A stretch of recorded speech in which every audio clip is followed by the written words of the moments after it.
नमस्कार. फणस हे नाव ऐकलं की डोळ्यासमोर काय येतं?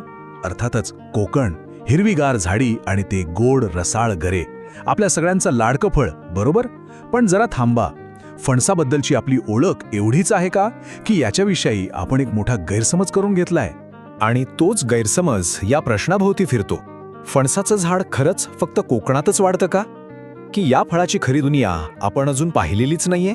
तुम्ही विचार करा, विदर्भ, मराठवाडा, खानदेश, अगदी पश्चिम महाराष्ट्र सुद्धा, या सगळ्या भागांमध्ये फणस अगदी छान वाढू शकतो. फक्त एकच अट आहे, ती म्हणजे जमिनीत पाणी साचून राहता कामा नये.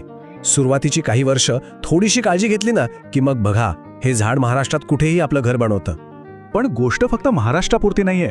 जर आपण आपल्या राज्याच्या सीमांच्या पलीकडे पाहिलं ना, तर फणसाचं जग खूप म्हणजे खूपच मोठं आहे. किती मोठं विचारताय? चला दाखवतो. विश्वास बसणार नाही, पण आपल्या भारतात 1-2 नाही तर तब्बल 18 राज्यांमध्ये फणसाची लागवड होते. आणि आपला महाराष्ट्र या 18 राज्यांपैकी फक्त एक आहे. आता विचार करा, या फळाचा आवाका केवढा मोठा असेल.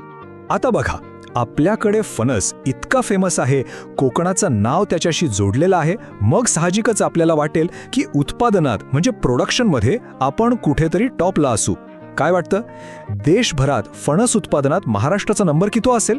आणि उत्तर ऐकून तुम्हालाही धक्का बसेल. फणस उत्पादनात महाराष्ट्र टॉप 5 मध्ये सुद्धा नाही. हो, पहिल्या 5 नाही. जरा विचार करा, ही किती मोठी संधी आहे जी आपल्या हातातून निसटते आहे. मग पुढे कोण आहे? तर ओरिसा, केरळ, कर्नाटक, तामिळनाडू, पश्चिम बंगाल, आसाम ही राज्य आपल्यापेक्षा खूप पुढे आहेत. यावरून एक गोष्ट अगदी स्पष्ट होते की महाराष्ट्रासमोर ही एक प्रचंड मोठी संधी आहे, ज्याकडे आपण अजून म्हणावं तसं लक्ष दिलेलं नाहीये. उत्पादनाचं तर झालं, पण आता जरा या फळाच्या गमती-जमती पाहूया.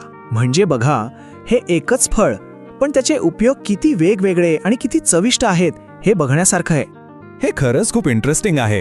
तुम्ही जर उत्तर भारतात गेलात ना, तर तिथे कच्चा फणस, ज्याला ते कटहल म्हणतात, त्याची भाजी खाल्ली जाते, लोणचं बनवतात.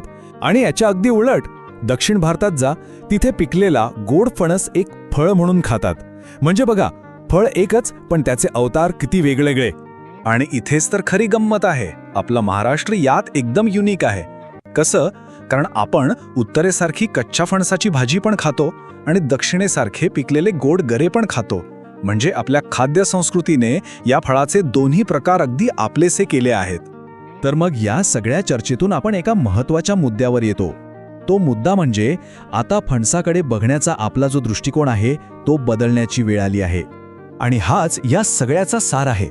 आता वेळ आली आहे की आपण फणसाकडे फक्त एक जंगली फळ म्हणून बघणं थांबवूया आणि त्याला शेतीतली एक मोठी संधी म्हणून पाहूया.